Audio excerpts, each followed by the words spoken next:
Definitivamente uno de los problemas grandes que tiene el gobierno de Petro es la falta de una estrategia de comunicación. Ya lo hemos mencionado antes en este canal. Pero hoy lo quiero analizar con un amigo, Manuel Jaimes. Bienvenido. Gracias, Pablo. Y yo creo que un ejemplo bueno es esas marchas que convocaron en el gobierno y que ayudamos a convocar entre todos para apoyar las reformas de la salud. Y hemos visto cómo al día siguiente la derecha sin mucho esfuerzo convocó unas marchas en contra y al parecer con mucho más éxito. Yo analizando el tema veía que a lo que se había recurrido para llamar a la gente a que acudiera a las marchas a favor era un sentimiento básicamente como de esperanza, como que tirar esto para adelante.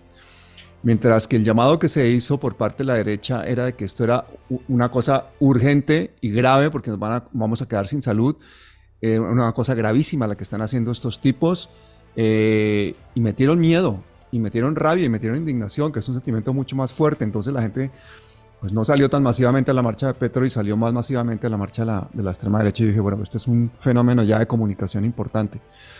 ¿Tú cómo viste eso? ¿Cómo lo analizas? Creo que le das en el punto, ¿no? La cuestión es, ¿qué emoción es más fuerte? Y en efecto, el miedo es mucho más poderoso y la indignación. También hay que tener en cuenta que eh, las expectativas frente al gobierno de Gustavo Petro y el gobierno del cambio fueron muy altas.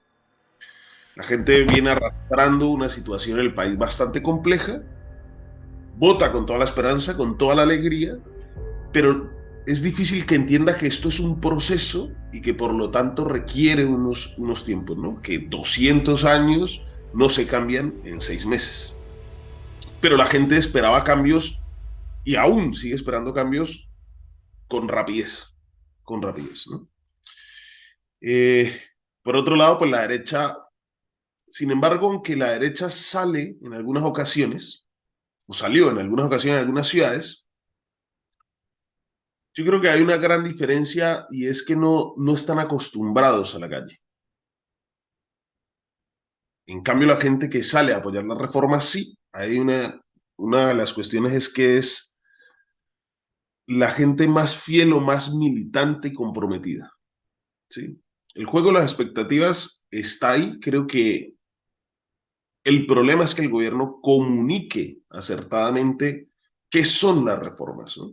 Se acaba de caer la reforma política. Y es porque no ha logrado comunicar ni hacer que las personas se apropien de las reformas.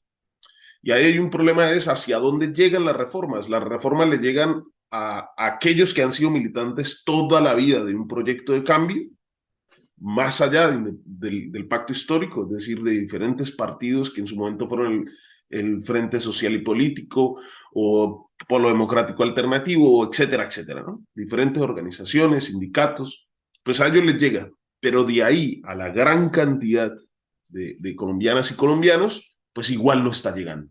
Y no puede ser, por ejemplo, que la estrategia de comunicación la hagan cada uno de los ministros, la haga Petro por su parte, la haga Francia por su parte, básicamente a través de Twitter y respondiendo emocionalmente a una serie de cosas porque se dan mensajes contradictorios, ¿no? ¿Cómo ves el manejo de Twitter de Petro, por ejemplo? Ahí hay un problema. El problema, de hecho, lo que transmite, no sé por qué, yo no lo he escuchado realmente, no sé por qué la derecha no ha insistido en decir que es un gobierno Frankenstein. Sí lo ha dicho. No lo han hecho, o no lo he visto, Con esas palabras no, pero sí. pero sería fácil hacerlo, ¿no? Sí. Y creo que recordamos quién es Frankenstein, ¿no? O una colcha de retazos. Y Mm. precisamente porque existen líneas comunicativas diferentes en cada uno de los ministerios. No sé cómo estará el tema de la asesoría general de Palacio, ¿no? Eh, puede que estén los mismos funcionarios del gobierno anterior. Y alguna vez en una columna mencionaba que hay algunos rasgos parecidos a la comunicación de gobiernos anteriores. Y es una comunicación demasiado institucional. Y este no es un gobierno como las anteriores. Y en eso hay que marcar diferencia. Decía Leikov que uno de los errores dentro de las 12 trampas electorales, decía, es creer que las políticas hablan por sí solas, ¿no? Las políticas equivalen a principios. Tú puedes hacer las mejores reformas, estar trabajando efectivamente, el gobierno estar funcionando de la mejor manera, y sin embargo la percepción de la gente, de la ciudadanía, de la población, es que el gobierno es un desastre. Claro, si no lo sabes comunicar. Y la gente atiende principalmente a las emociones. Cuando lo que se ha sembrado es indignación, insatisfacción, que las esperanzas del cambio no llegan. Oye, llevan 6 meses en el gobierno y están sembrándole a la gente toda clase de expectativas, y esas expectativas a corto plazo pues no se van a cumplir. Pues entonces ahí tiene ganada la batalla de la derecha, porque esa emoción es muy fuerte, la de la indignación. No llegan las ayudas. ¿Qué pasa con estas personas? Mírate las explicaciones académicas complicadas que se dan sobre el sistema de salud una y otra vez, la salida a los medios que se hacen dando unas explicaciones buenísimas, que además son explicaciones extensas y tal, y la gente sigue en su mayoría sin saber la diferencia entre una IPS, una EPS, si va a ser es cierto que se va a quedar sin salud. O sea, la estrategia tiene que ser muchísimo más básica, clara y concreta. No se ha hecho. Lo estamos intentando hacer los alternativos, pero claro, desde la irrelevancia de no tener millones de suscriptores como pueden tener de pronto medios mucho más grandes. Entonces, yo creo que es acudir a las emociones es algo que tendríamos que hacer también, igual que lo hace la derecha, y con mensajes mucho más cortos, mucho más virales, apelando a otro tipo de sentimientos. ¿Tú cómo lo ves? Es por ahí. O sea, si uno piensa cómo se votó, por ejemplo, cómo llega Gustavo Petro, sí, uno podría decir, pues estaba preparado en todas las entrevistas, tenía un plan de gobierno y contestaba con conocimiento de causa. Sin embargo, la gente votó por una emoción. Claro. Y ¿Para que esa no fue, siga Uribe? votó con una emoción, votó contra algo y votó a favor de Mm, algo. Y ese era mm. el cambio de una Colombia diferente. Las políticas, y ahí lo que tú dices de la razón, también lo hablan varios autores del tema de la trampa racional. Entonces, la política no equivale a principios o no se entiende así y la gente no vota racionalmente. Usted le puede decir, oye, está votando por Uribe, está votando por la derecha, es contraria a su realidad política, a su realidad económica y social. No lo va a entender. Vota por una emoción. Por eso hoy Mm. sacan el tema de ley y orden y hay que recuperar el país, hay que volver a la seguridad. Mm. Votan por una emoción, nos movemos por emociones. Es ahí Qué broma donde la de esta gente cuando este señor Duque no hizo un carajo en 4 años contra el tema del narcotráfico, cuando no hizo nada por la paz, cuando permitió el asesinato de líderes sociales, el asesinato de firmantes de los acuerdos de paz, que vengan ahora a hablar de orden. Es que es ridículo, ¿no? Cuando entregan un déficit fiscal de 83 billones y ahora quieren que la economía colombiana vaya volando, ¿no? Eso me parece una narrativa muy cutre, muy fácil de vender, y la gente a fuerza de repetirla termina creyéndosela, porque ese es lo el otro compra, problema, ¿no? Es lo repetitivo compra, el mensaje. lo compra. Si uno mira y analiza la agenda mediática, cómo se han comportado, en algún momento hablaba de que se están planteando 5 pasos de lo que sería un golpe de Estado volando, ¿no? Tenemos que en Mm. octubre va a ser un termómetro. Entonces, la entrevista que Petro le dio a Coronel decía, el proyecto progresista va a estar por bastante tiempo. Mm. No sé, yo ahí tengo mis dudas, porque octubre va a ser un termómetro. Claro. ¿Cómo se refleja ese cambio, ese movimiento progresista en lo territorial? Y lo que se está haciendo es vender una imagen a todos los medios de comunicación de desgobierno, de crisis en diferentes aspectos en el país y por lo tanto hay que retomar el país y salvar el país, ley y orden. Y eso le habla a los principios y al esquema más conservador. Leikov, dentro de metáforas de la vida cotidiana, decía, pensemos en esto como una gran familia, ¿no? Pues le habla al padre conservador, castigador, que el hijo se equivoca, entonces Mm. Claro. le da duro, ¿no?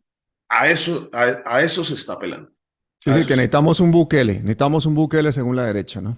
se va calentando, eso lo están fabricando, ese ambiente, esa emoción la Mm. están fabricando. Sí, pero una cosa, fíjate Bukele, lo buen comunicador que es. Este tipo hace unas producciones cinematográficas, música, sonido, drones, transiciones espectaculares, hace cientos de vídeos mensuales con el tema de las luchas contra las maras, precisamente para tapar toda la parte de corrupción, para tapar el hecho de que se porta como un dictador en su país. De hecho, ha entrado al Congreso con el ejército para obligar a ellos, a los que estaban allí, a que firmaran los presupuestos que él necesitaba para la lucha contra las maras, cuando realmente ni siquiera ha utilizado luego ese dinero porque era todo un paripé para hacer una demostración de fuerza. Pero este tipo, que es un populista, que la única diferencia que ha tenido con el resto de los gobiernos de derecha que han tenido allí es que es un gran vendedor, es un experto en marketing. Y a mí me sorprendió mucho que Petro entrara a esa discusión con él por Twitter, ¿no? Yo no sé si es una jugada o no sé si es algo que sale de lo que es Petro, ¿no? Del ADN de Petro y de sus principios éticos y políticos, ¿no? Y Mm, entonces dice, pues frente a una cosa que es una dictadura, un esperpento, una cosa gravísima, pues tengo que pronunciarlo. Sobre todo cuando hay un spin mediático aquí diciendo que Bukele es lo mejor, ¿no? Y se va planteando que lo que necesita Colombia es un Bukele. Entonces, igual le entra a explicar. O sea, nosotros no se nos puede olvidar que la política la hacen personas, ¿no? A veces nosotros los idealizamos y creemos que el presidente o el dirigente tales, no, no, son personas con mm, sentimientos, con preferencias, con un ego. Y la política está cargada de muchos egos, ¿no? Puede ser ego, puede ser también un tema de principios políticos en los que mm, tenga que salir. Si él quiere ser un gran dirigente progresista en América Latina, tiene competencia. mm. Tiene competencia porque, entre otras, volvió Luis Ignacio Lula da Silva. Sí. Y Lula fue o es una máquina de comunicar y es un personaje con mucha potencia, además en un país muy potente en América Latina. Y ¿Sí? López Obrador, Y López Obrador es otro que es una máquina que está comunicando. brutal, brutal, está comunicando brutal. Esas mañaneras están arrasando. Yo creo que es un fenómeno de comunicación que debería analizar Petro y su entorno. Yo veo que Petro, aunque ha mejorado muchísimo respecto a los discursos que daba cuando era alcalde, que eran unos discursos como muy épicos y muy complicados y muy barrocos y muy largos y tal, hoy en día tiene un mensaje mucho más coloquial. O sea, hay una buena parte del discurso, Lo por intenta. ejemplo, sí, como más de red social. Entonces, en eso yo creo que ha ganado mucho y ejemplariza y da una serie de contexto mucho más entendible y tal. Pero también a veces se enreda él mismo en la explicación y alarga demasiado el discurso y entonces vuelve a los viejos tiempos y se vuelve épico y barroco y entonces desconecta con la gente y da esa imagen mesiánica, ¿no? A mí el hecho de que él con ese Twitter y con esas actitudes siga dando esa imagen mesiánica me parece que le hace más daño que bien al gobierno actual. ¿Tú qué crees de eso? Sí, sí, yo creo que hay que acercarlo. Por eso me pregunto es quiénes son el tema de gabinete y asesoría en el DAPRE en comunicación en general. La gente que asesora a Petro es muy contada, es muy limitada. De los nombramientos, por ejemplo, de embajadores, que son responsabilidad del presidente, a mí me llama la atención que una de las promesas que hizo de campaña era que iba a nombrar una cantidad de gente de carrera y no llegan a los porcentajes que prometió, ni muchísimo menos, ni tampoco la paridad en cuanto a las mujeres que iba a nombrar como embajadoras, ¿no? Ahí siguen las pocas mujeres que hay, algunas atornilladas todavía a sus embajadas, como la mujer de César Gaviria, que tiene la doble embajada de Egipto, Arabia Saudí, pero esa paridad tampoco ha existido. Lo de política internacional es complicado, ¿no? Eso es una carrera de las más nobles en el mundo. Cambian presidentes, cambia lo que cambia, pero si usted entró al servicio diplomático, Mm, eso es una nobleza mundial, ¿no? Entre ellos se cuidan, bueno, etcétera. Creo que hay que hacer cambios en ese sentido de permitir que otra gente diferente llegue al servicio diplomático, eso es otra cuestión, porque muchas veces se heredan. Entonces, como mi papá fue diplomático, no sé sí. quién sí fue diplomático, yo voy a ser diplomático y entra al servicio diplomático. Y es una cosa endogámica y Pero democrática, ¿no? fíjate qué poca importancia le da Colombia a sus relaciones exteriores, que ponga el servicio exterior como una caja menor para pagar favores políticos, cuando realmente es lo que nos abre las puertas del mundo, nos debería ayudar. Fíjate todo lo que tenemos que hacer para negociar La posición del país, la posición latinoamericana, tratados de libre comercio, abusos de multinacionales, tenemos tantísimos tribunales privados intentando sangrar a nuestro país con multas de todo tipo por convenios que se han firmado miserablemente, en el que el gobierno va a responder y los colombianos van a responder con su patrimonio ante tribunales privados por incumplimiento, entre comillas, de convenios que han hecho entre dos grupos elitistas para explotar los recursos colombianos y que se beneficien dos o tres personas y luego vamos a pagar las consecuencias todos los colombianos. Entonces, el servicio exterior colombiano es una cosa importantísima. Yo creo que la labor que tiene Álvaro Leiva delante de sí es muy, muy, muy complicada, más teniendo tantísimos funcionarios como ha tenido atornillados desde la época Duque, ¿no? Yo creo que Leiva se debe sentir solo, ¿no? Como nadando contra la corriente, intentando Mm, ahí. Y es que no sé, ahora volvemos si quieres a lo comunicativo, no sé si el gobierno está exclusivamente enfocado en el tema de las reformas. Y es, necesito el paquete de reformas. Y sí, entonces no hay orientación política. Es cuando pasen las reformas, ahí sí, mando línea política, mostramos que es este gobierno, pero por ahora pásenme las reformas, ¿no? Y creo que ese es el afán, pásenme las reformas. Quizás sí. después de eso tengamos, claramente, veamos el ADN del gobierno. Pero incluso en la reforma yo lo haría diferente. Es Mm, sorprendente, bueno, quién maneja la agenda del presidente y quiénes lo están rodeando, ¿no? Y es mm. partido U, santismo, etcétera, etcétera. Establishment, más o menos. Las reformas se están presentando, si bien con una especie de baño de masas en el Palacio, estas reformas deberían estar transmitiéndose en términos emotivos con la gente. Claro. De una reforma pensional, si bien es emotivo y es simbólico que vaya una persona, un ciudadano en habitabilidad en calle y entre a la Casa Nariño Mm, o se acerque a Palacio, etcétera, esto hay que mostrárselo aquí. ¿Qué más que transmitir una reforma pensional con una persona que ha trabajado toda su vida, como esto pasa en Colombia, que mm. se levanta a las 5 de la mañana y que pone su puesto de jugos, de empanadas, de lo que sea, que tiene 70 y tantos años o más, que no ha descansado un solo día y que no tiene derecho a pensionarse?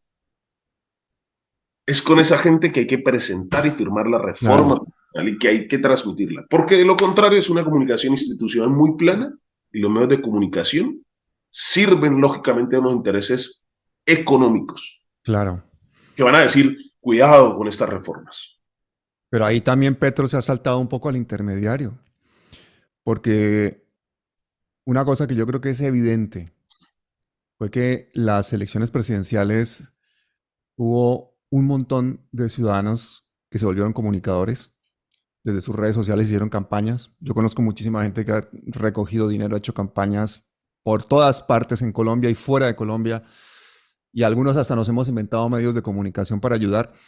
Y todo eso ha conseguido pues que este señor, a pesar de estar en un gobierno de coalición, pues consiguiera llegar a la presidencia porque entre todos, más el pacto histórico, más las circunstancias y sobre todo con la campaña negativa que ha hecho esa presidencia nefasta de Duque, pues ha conseguido que tengamos un presidente progresista en un gobierno de coalición, gobernando pues con una mano en la espalda. Pero el problema que tenemos ahora es que hay que hacer realidad, porque es que una cosa es la revolución, otra cosa es llegar al poder. Ahora hay que hacer realidad todas esas cosas y convertir esos programas en realidades. Implementar esos programas va a ser cuestión de muchos años. Y la dificultad ahora es precisamente que la gente entienda esos tiempos, ¿no? Y esa inmediatez que quiere para resolver los problemas es de una pedagogía que tiene que ser muy, muy sencilla, muy clara. Yo no la veo. Y yo no creo que esté ayudando mucho ni el Twitter de Petro, ni este canal que están empezando a organizar. Yo creo que tendría que respaldarse mucho más en lo que ya funciona, ¿no? En las redes comunitarias, en las redes sociales, en las juntas de acción comunal, en las emisoras, en los grupos étnicos, en los medios de comunicación alternativos, etcétera, etcétera. Y no lo veo que lo esté haciendo. Yo creo que Petro sabe la importancia de las redes sociales, pero principalmente la suya. Con las demás yo creo que no cuenta. Es el error, por eso digo, hay una comunicación institucional muy tradicional. Yo no sé si Pedro, yo creo que él debe ser consciente, ¿no? Él, él es presidente en, Mm, claro, toda su vida, toda su historia, pero es presidente el esfuerzo y el trabajo de muchos en el anonimato,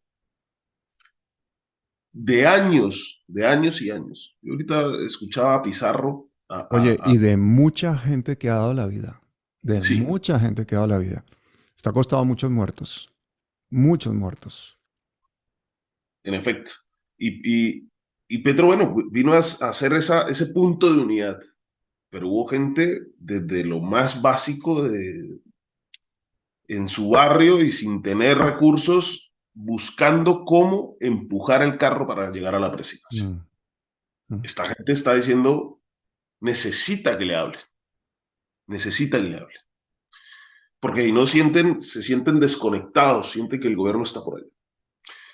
Yo, por ejemplo, ahora escuchaba hace poquito a María José Pizarro, que ya no la veo tan relevante, ya no la veo tan relevante políticamente. Yo la mm. escuchaba, y yo digo sí, pero María José Pizarro también se vuelve un fenómeno por un montón de gente que la vuelve un fenómeno. Sí. La vuelve un fenómeno y empuja eso diciendo es un símbolo de resistencia, un símbolo de lo que pasó en el país, es un símbolo de cambios, etcétera, etcétera. Creo que hay que manejar una doble comunicación. Mm, Una cosa es, está en el gobierno, ¿sí? Pero seguir hablando de que estar en el gobierno no equivale a ser el poder, de que hay unos poderosos todavía ahí, que están intentando descafeinar las reformas, que están metiendo miedo en la población, precisamente para que no se afecten sus intereses. Entonces, está en el gobierno, sí, pero aparte de eso, se está caminando en un proyecto político que va más allá de un gobierno. Porque lo otro es no sé, ahora que estoy en Palacio, entonces me siento y soy, ¿no? Y eso le puede pasar a senadores, claro. a políticos, senadores que eran sindicalistas, que trabajaban, que estaban en la calle, que estaban hablando con la gente, que de la noche a la mañana entonces se ganaron una credencial, y esto se ganaron una credencial, Mm, la encontraron, abrieron un paquete de papas y se encontraron la credencial del Senado, porque fue una marca general que se posicionó, la del pacto, no sí. porque tuvieran votos ellos como personas, como dirigentes, pero que ahora hay una especie de, no sé cómo decirlo, aburguesamiento de, pues, ya entré, Sí, soy ya lo el consiguieron, ¿no? Ya están estatus ahí. político, ¿no? Me Mm. muevo con escoltas, tengo camionetas, tengo no sé qué, entonces, y se olvidan realmente de dónde sale todo esto. Creo que es ahí. Hay que sacar al gobierno de Palacio. Mm. Y eso es sacar a toda la gente del pacto histórico, de Palacio y de ese estatus, o bajar los Mm. egos y volver a estar con la población. Oye, y es que el gobierno tampoco tiene los medios de comunicación públicos. RTVC, llevamos ya 3 meses sin directora, pero creo que ya tiene problemas porque tenía, a ver, por aquí lo tengo, espérate.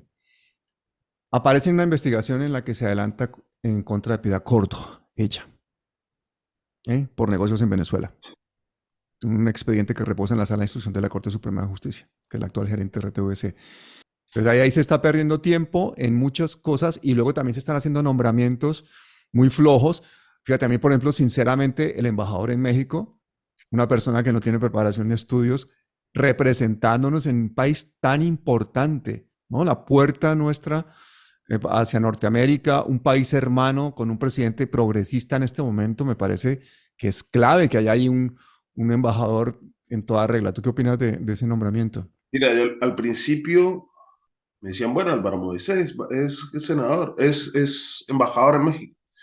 Decía, bueno, un pelado joven, Mm, es importante, ¿no? Proyectar gente joven en diferentes lugares. Después me tomé el tiempo para averiguar de que en efecto no había terminado ningún tipo de estudio.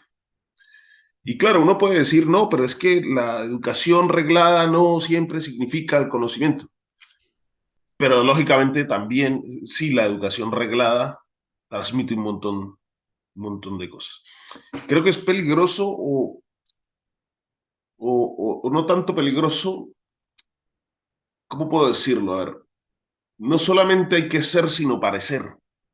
La política mm. muchas veces son las apariencias, lo que se transmite. No es un buen mensaje, un muchacho tan joven que no tenga ningún tipo de estudios terminados, no tenga ningún tipo de experiencia al respecto. Y uno puede decir, pues no tiene experiencia y hay que darle la oportunidad, pero por lo menos debería tener el estudio y la preparación adecuada al Claro. respecto, sobre todo por lo que significa México. ¿Tú cómo ves el tema de la terna y lo de la fiscalía? No, es que no sé, Petro ha dicho de que en efecto esto es un gobierno de transición y por lo tanto tiene que ser un gobierno que convoque a diferentes actores, ¿no? Yo Mm, creo que él trata de emular o más o menos puede estar pensando en lo que en el primer Lula en Brasil. El primer Lula en Brasil fue, oye, déjenme hacer un poquito. Yo no les toco sus intereses, yo no les toco, no voy a remover ciertas cosas, déjenme hacer esto. Eso fue significativo en su mm. momento porque sacó a más de 20 millones de personas de la pobreza. No sé si ese es Petro. Si Petro está diciendo, oye, yo no me voy a meter, no voy a levantar la alfombra y ver qué me han metido ahí, no les voy a tocar, déjenme hacer estas cositas para que avancemos como sociedad. Entonces no estoy muy seguro de qué vaya a pasar con esa fiscalía, ¿no? Cómo se pacte con actores políticos tradicionales, Mm. diciendo, oye, pues pongamos a alguien allí que sea garantía para todos, a cambio de eso, déjenme hacer estas reformitas que cambien o mejoren un poquito la vida Y de Manuel, la pero eso de garantía para todos, ¿qué? Si por ejemplo terna a Carvajal, con esa garantía cercanía, para todos, con puede esa ser. cercanía a Uribe, sería una garantía para el establishment, sería una garantía para las maquinarias, sería para todo el mundo menos para el pueblo colombiano que está Sí, harto de ver impunidad. Vamos a tener sí, un Néstor Humberto Martínez 2.0 otra vez en la fiscalía. sí, Petro también puede hacer la jugada de ternar a dos estrellas progresistas, valientes, no sé qué, imagínate, a Angélica Monsalve y Miguel Ángel del Río, con Carvajal, ya sabemos quién gana la terna. ¿Tú te imaginas a los magistrados y a toda la gente del externado por quién va a empujar? ¿A quién van a elegir? ¿Quién es el claro, funcional al establecimiento, no? claro. Eso es preocupante. Si esa es la apuesta de decir, démonos pasito, venga, yo no les voy a mover nada, pero Mm, porque veamos que el pacto histórico no es un partido. Y el pacto, una de las funciones de los partidos es precisamente reclutar mm, y seleccionar personas que van a ocupar o van a ser parte del cuerpo burocrático del Estado. El pacto histórico no es eso y no puede hacerlo. Y no se está haciendo por ahí. ¿Sí? O sea, tú tienes Brasil que llegó, listo, Lula hizo pacto con los verdes, con los quiencitos, con los mm, otros, pero el PT es una máquina poderosa que pone gente del PT en tales lugares y empieza a moverse. Filtra, esa es una de las funciones de cualquier partido. Una de las funciones es reclutar personal y filtrar lo que va a ser del cuerpo burocrático del Estado. No existe. Y, mm. no es, y sobre todo no está el método, no está el método de hacerlo. Yo vi algún compañero que eso, que renunció a su cargo en una alcaldía, secretario de Desarrollo en Bucaramanga, renuncia a su cargo para meterse con toda en la campaña de Petro. Se le metió con toda. Pero, o sea, sin que nadie lo llamara, él se metió con toda. Sí, de hecho, él estuvo, hubo hasta un video de Petro diciendo que muy bien esto, no, saludando el gesto. Mm, Creo que se hizo en parte, se habló con el Partido Verde, ¿no? Él no es del Verde, pero tiene relaciones con el Verde, también con Velasco, también con... mm, Él viene de un proceso progresista, de la izquierda, ¿no? Y renuncia para meterse. mm. De hecho, no sé si aún continúa en el pacto, ha estado cerca al pacto, ¿no? Hasta que como que se ha cansado, porque precisamente no existen esos ascensores. Él renuncia, está ahí y después se siente huérfano.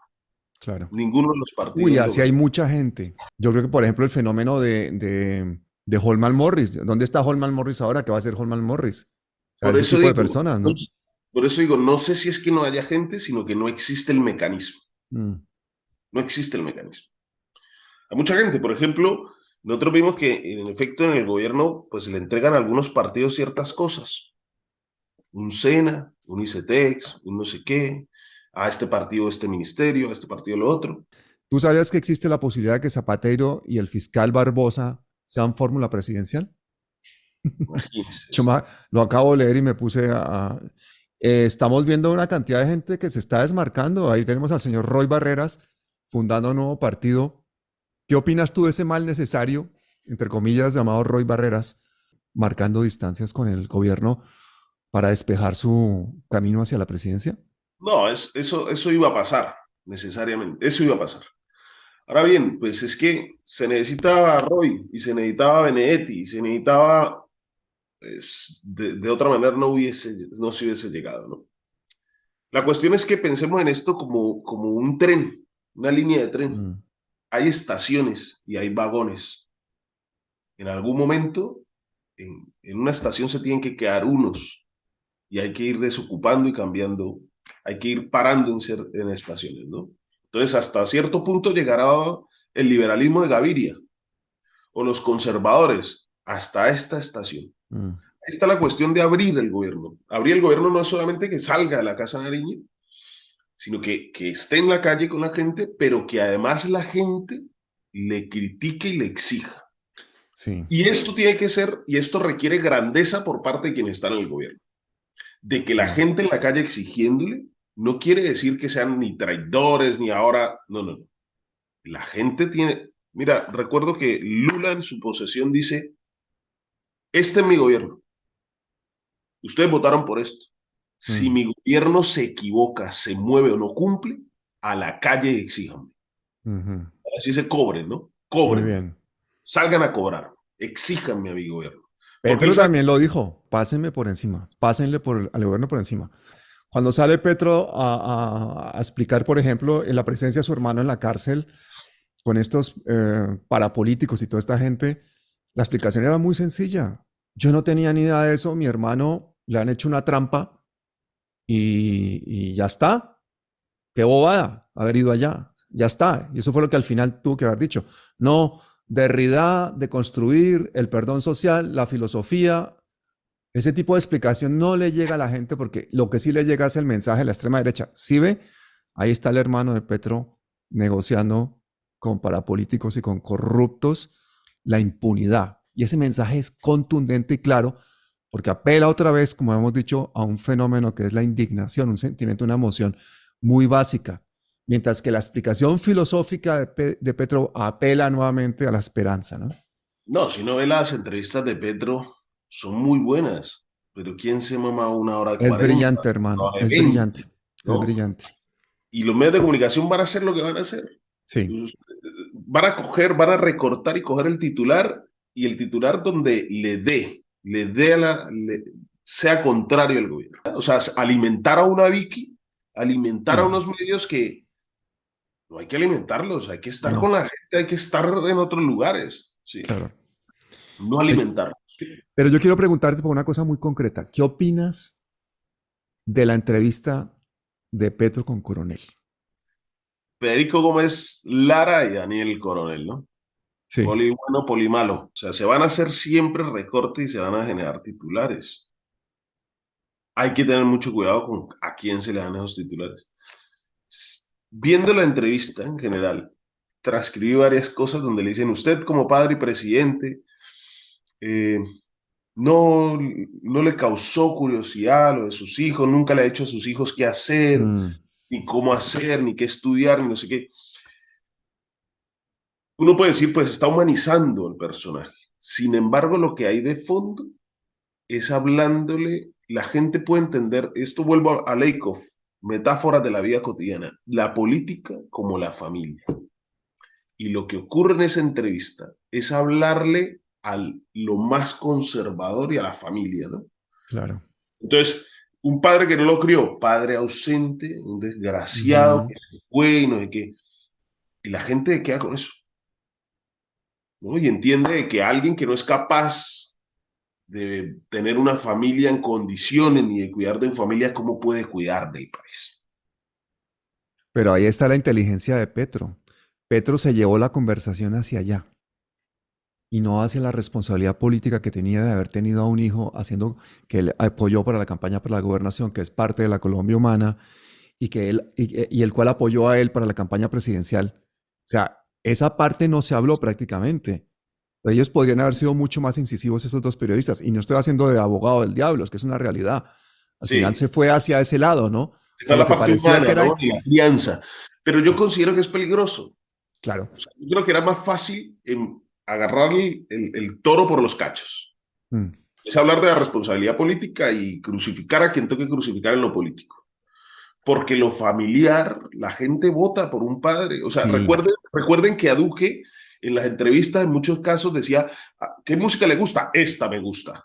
Y saca con la guitarra y hace jueguitos de cartas. ¿Y qué hace en la mañana? Yo me levanto y tiendo la cama muy bien. Eso habla a las mamás. sí, sí, sí, sí. Este es el hijo bonito. Claro, claro, claro. Levanto, tiendo la cama, hago esto, hago lo... La gente vota por eso. Sí, La sí. gente le encanta eso.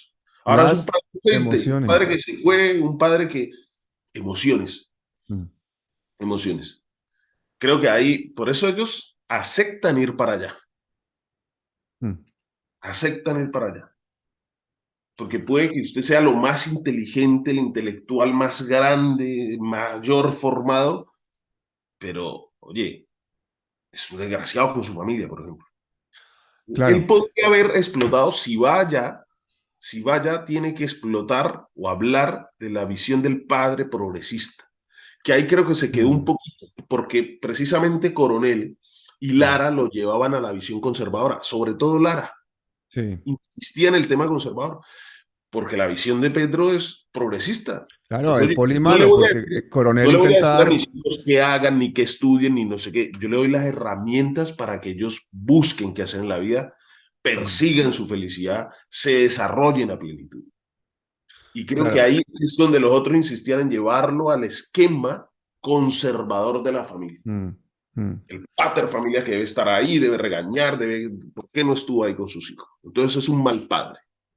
Eso es un manejo muy inteligente de una situación en la que se deriva, pues, la temática hacia otro lado. Por ejemplo, mucha gente dice, este personaje tan deslesnable de la oposición que es el señor Polo Polo, es un señor impresentable, primario, ese es un showman. Creo Ese que no hay que señor alimentarlo más. no Creo hay que que no hay que alimentarlo, pero te alimentarlo. voy a decir una cosa. Si yo fuera Petro, yo alimentaría muchísimo esa figura de Polo Polo, porque sería el mejor rival al que yo me querría enfrentar, porque ese señor ni tiene dialéctica, ni tiene discurso, ni tiene ideología, ni tiene nada. Es un showman. Ese señor no resiste ningún debate racional con Gustavo Petro, por ejemplo. Ahora, cuidado con los fenómenos mediáticos. Ya vivimos en las pasadas elecciones 10 millones de votos que sacó Rodolfo Hernández con un par de videos de TikTok y diciendo no corrupción, no corrupción, semejante corrupto. Entonces, Sí, sí.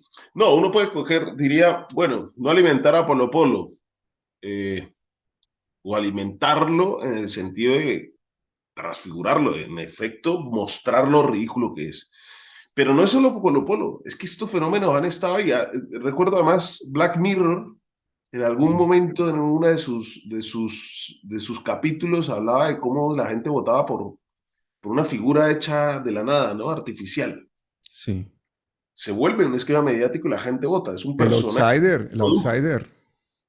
Sí, pero está Polo Polo, pero está otro personaje como JP, que Uy, el hablan, JP. que hablan, que resisten, qué Mm, fondo político, ideológico hay, no hay, no hay. no hay.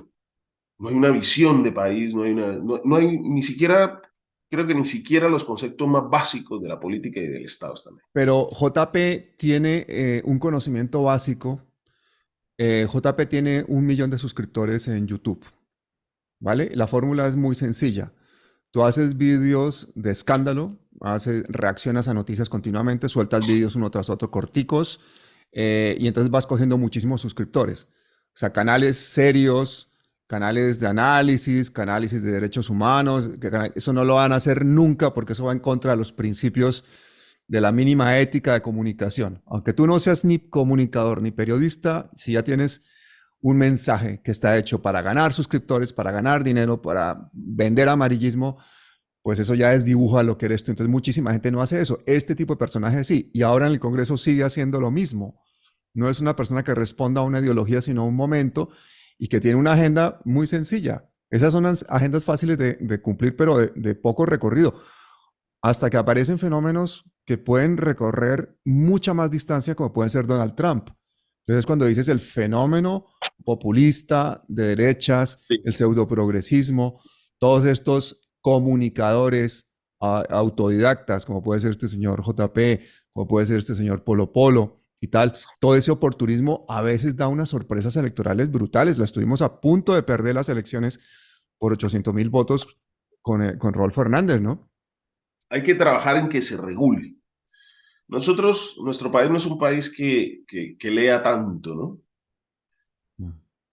Y pues ahora cada vez menos, porque si usted coge, ya ni siquiera los videos los vídeos de 5 minutos se aguantan las personas. Ya quieren Sí, coger y pasar y pasar y pasar y pasar y pasar. Son shorts, son cositas de menos de un minuto. Es la inmediatez. Pues claro, eso pone en riesgo la política. Pone en claro. riesgo la política. ¿Sabes quién también Y pone en riesgo la política? Todos estos chinos que hacen contenidos de reacción. Yo creo que bajan mucho el nivel de la discusión política y de la percepción de la visión de conjunto de los colombianos. Cuando tú tienes un canal en que solamente reaccionas a lo último, a lo último, a lo último, a la última coyuntura y estás haciendo de tu canal tu medio de vida y necesitas ganar dinero y entonces alarga los programas para que la gente vaya llamando y gracias por la donación y los mencionas y no sé qué tal. No estás pensando en la pedagogía, sino que ese es tu medio de vida y de pronto viene un político y entonces te ofrece dinero y para apoyar tu canal, pero entonces ya no puedes hablar de él y entonces empieza todo ese manejo en que se está creando un medio de comunicación que no tiene un fin pedagógico ni totalmente social, sino que en base a un tema social se ha convertido pues, en un negocio de una persona pues, y tiene pues un pseudo discurso progresista, claro.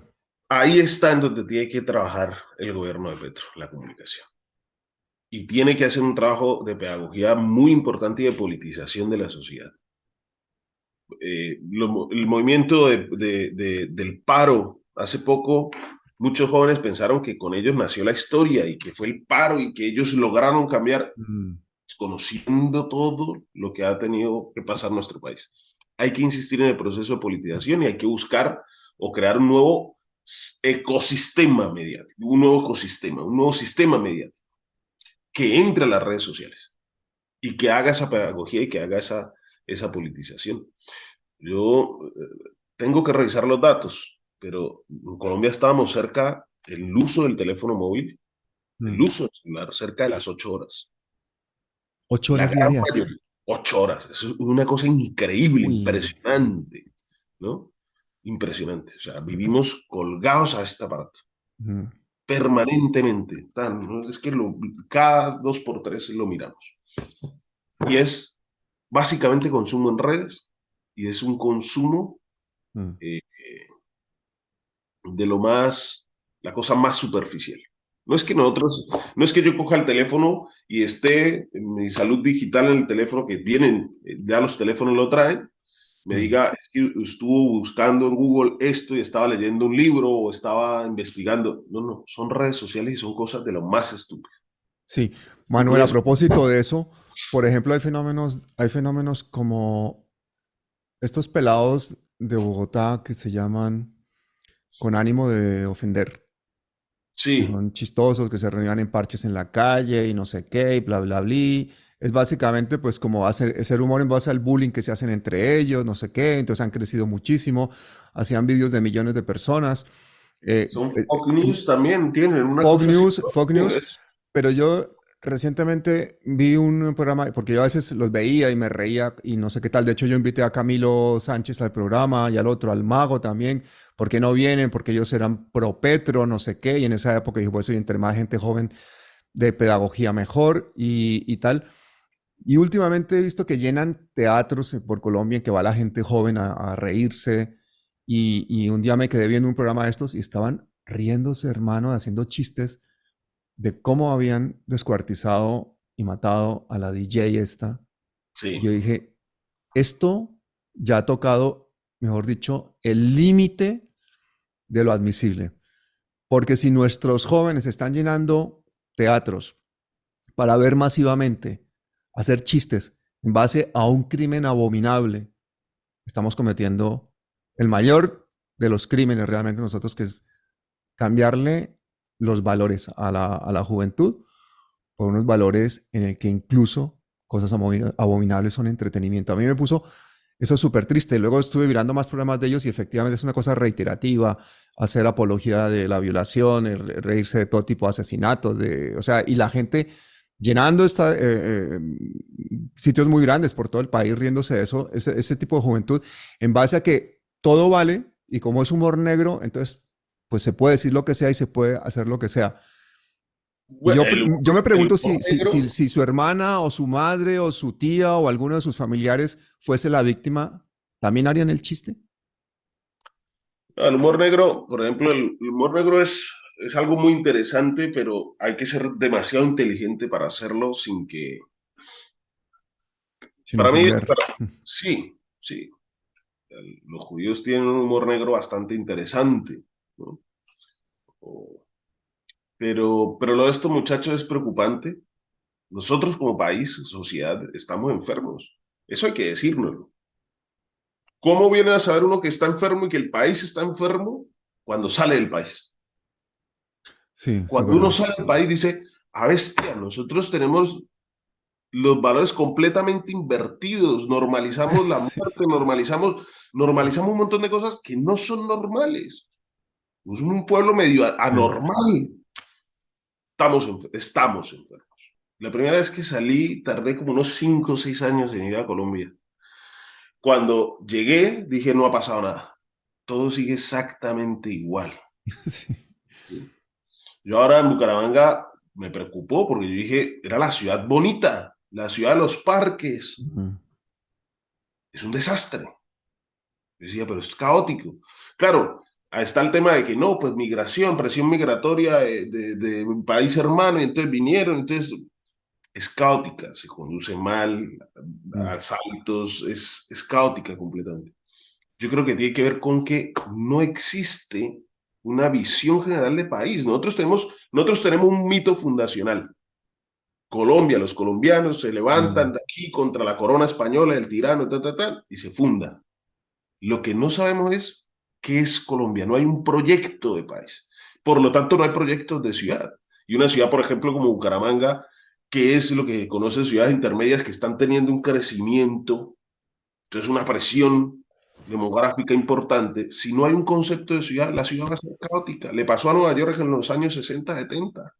Una Mm. explosión de un momento para otro empieza a tener, y si no hay una propuesta de ciudad, droga, delincuencia, etcétera, etcétera. Mm. Nosotros como país nos falta eso, el concepto de país, qué país queremos ser. España estaba destrozada antes de entrar a la Unión Europea. Entró al club europeo y como que le transmitieron lo que era Europa. Mira que Colombia, los colombianos vemos por debajo del hombro a Perú o a Ecuador ¿y Lima cuántas líneas de metro tiene? Sí. Creo que ahí es donde toca insistir. Mira, volviendo al tema general, las reformas nos pueden dar una línea de trabajo, pero el gobierno del cambio tiene que ser un concepto de decirle qué Colombia queremos, qué Colombia queremos. No podemos seguirnos matándonos, no Claro. podemos, tenemos muchas cosas que corregir. Nosotros, de hecho, yo no sé, a mí me llamaba la atención en España, Íñigo Errejón Sí. ha insistido en el tema de salud mental, tal vez porque él tuvo también una situación propia Mm. bastante complicada en pandemia o algo así, ¿no? Mm. nosotros en Colombia no hablamos de la salud mental prácticamente. Estamos muy mal. Mm. Usted ve que dos taxistas sacan y se dan machete. Sí, tenaz, qué agresividad, hermano. La gente en los buses peleándose. La policía destrozando los carros, sacando a la gente a pegarle cuando el tema de Uber. O sea, es una agresividad gratuita. Fíjate una cosa, de las promesas que hizo el gobierno pre-campaña, que era desmontar el ESMAD, yo creo que es una de las cosas importantes que hay que hacer, ¿no? Esa lucha contra la brutalidad policíaca, contra el clasismo que hay dentro de la policía. Sabes que si Sí. vamos a hacer un programa, mira, ahora que me estás dando la idea, vamos a hacer un programa y vamos a contar lo que es la institución de la policía y el clasismo que hay al interior. ¿Cuáles son las prebendas que Pública, tienen los ¿no? oficiales, que no tienen los oficiales, que no tienen la tropa? Es Todas un las ventajas clásico. de todo tipo que tiene una élite dentro de la policía y que no tiene el grueso de los policías. ¿Ustedes no creen que eso se traduce luego en policías frustrados que están buscando precisamente vengarse de un sistema que los está oprimiendo a ellos igual que a los mismos criminales? Siempre se vendió el tema de manzanas podridas. Él decía, el problema no son las manzanas, el problema es el cesto. El problema es el cesto. Y el cesto son las instituciones. ¿Qué instituciones tenemos nosotros?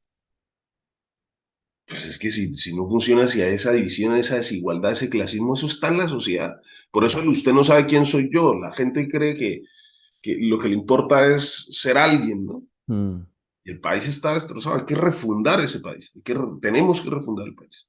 Y eso requiere mm. que cada uno, el cambio es, en efecto, se votó por el cambio, pero el cambio tiene que ser en cada uno de esos ciudadanos, empoderamiento del ciudadano. A un suizo usted le pregunta quién es el Estado, cuál es el Estado, y el Estado soy yo. El Mm. ciudadano suizo es el Estado. Nosotros los colombianos parece que no. El respeto por el individuo. No, porque es que en Colombia, hermano, nos hemos dedicado es a deshumanizar al otro. Entonces tú deshumanizas al que no se parece a ti, o en la piel, o en la religión, o en la política, o en lo que sea. Es diferente. Entonces ya es como Bukele. Estos son todos unos tipos anónimos, peligrosos, asesinos. Metámoslos aquí en este depósito, maltratémoslos, hagamos lo que sea. Vendamos esa deshumanización. Eso es lo más nazi que pueda haber. Y nosotros en Colombia hemos hecho eso. Por Sí, eso es tan fácil matar gente y mandar matar gente y que lo que tú en alguna columna de estas brillantes que haces describías como la necropolítica, la ¿no? necropolítica. ¿Cuántos muertos soy capaz de poner sobre la mesa yo? Porque ese es mi poder. En muchos de los territorios así es que se negocian las cosas, ¿no? Y es con la muerte que se acalla, no es con otra cosa. Cuando estamos hablando en Colombia de convertirnos en otra cosa, yo creo que tenemos que empezar por la empatía a los mismos niños, que los niños se sientan que son iguales a los niños, los niños que están estudiando en el Andino, en Bogotá, son iguales a los niños de La Guajira, a los del Chocó, pero hagámosles que realmente vean esas realidades y que se colaboren entre ellos. Yo por eso he puesto en este canal a veces programas de los que hacíamos para conseguir fondos para África, en el cual intentamos despertar la empatía de los niños africanos y de los Y niños el de deporte españoles, y de arte ambos. solidario, ¿no? Deporte y arte Claro, eso solidario. hicimos muchos proyectos en África con ese estilo, ¿no? Esta semana puse un Sí. documental que se llama, ¿cómo se llama? El Dios de las Pequeñas Cosas. La próxima semana voy a poner uno que se llama 12 Almas. Y son proyectos de cooperación hechos en base a despertar la empatía de niños. Porque yo te digo una cosa, yo creo muchísimo en los niños, creo mucho menos en los adultos. Es muy difícil modificar la Sí. psicología, el comportamiento de un adulto, hermano. Yo no sé si tú tienes esperanza tanto en la amoníaco para llegar a los adultos, pero yo esa parte la veo más complicada. Creo que eso es darle y darle, ¿no? Pero en efecto, hay que insistir en los niños. Sí, Esperemos que, por ejemplo, siempre he escuchado, ¿no? El ICBF es del corazón de Gustavo Petro. Y sí, no dejaba que nadie se metiera ahí. Lo de Baracaldo fue una grandísima estupidez. sí. Esperemos que Astrid lo haga muy bien y que se le dé una vuelta a lo que debe ser el ICBF. Porque en efecto, si el país va a cambiar, si queremos cambiar, esto es de generaciones. Esto es de bastante tiempo. Esto es de bastante tiempo. Manuel, y aparte del tiempo, yo creo que si tenemos que recapitular un poco lo que hemos dicho hoy ya para ir cerrando, yo me quedaría con que lo que mueve a las personas son las emociones. Las emociones para la comunicación política son claves más que las razones. El gobierno de Petro, los ministros, tienen que hacer una comunicación que apele más a las emociones con mensajes más sencillos, más contundentes, más cortos, ¿no? Lo mismo los medios de comunicación que tengan a su disposición. Es importantísimo que RTVC empiece a funcionar ya para que este gobierno pueda hacer toda esa pedagogía. ¿Qué otra cosa recapitularías de lo que hemos hablado como importante mensaje para el gobierno? Y una tiene que ver con la gente que rodea al gobierno, al presidente y a los ministros. Hay que tener una línea de comunicación clara, que es el concepto del gobierno. ¿Sí? Un concepto en campaña. Tiene que haber un concepto en gobierno. Y eso pasa por cambiar funcionarios. Cambiar funcionarios. Hombre, que no puede estar preso, no puede estar de manos atadas Sí. por el santismo o por los tradicionales o por el establishment. Hay que soltarse por lo menos una. Eh, Dos, mensajes sencillos, cortos, y tres, emotivos. La empatía quizás es donde tenemos nosotros que insistir, hacer de que nuestro país un país empático.